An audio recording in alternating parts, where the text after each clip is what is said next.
करेले हो से करले ऊपरे ऊपरे रे कमर के नीचे हो भतर के हिस्सा।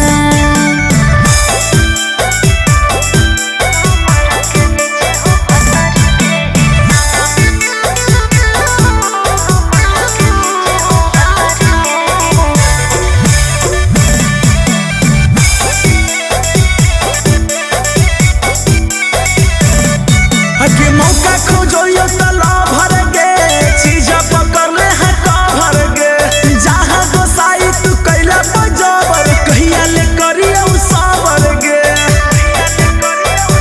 कि जे तने ओफर दियो छोड़ा तने मार ले बाजी रे कुछो त रखबे करबै बचाई अपन भतारो लागे रे।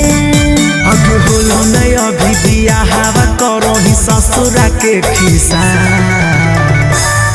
अरे जे करेले हो से करले ऊपरे ऊपरे रे कमर के नीचे हो भतर के हिस्सा।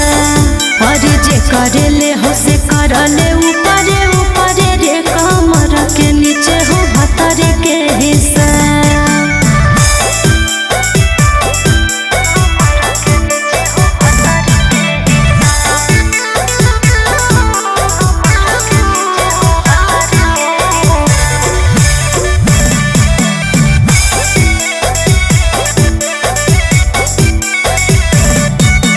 ऊपर कटोइया नीचे ला रोइयो ई कैसन हम प्यार गे मन सना को त लक्षण तोर हटौ न खरा देह पसार गे।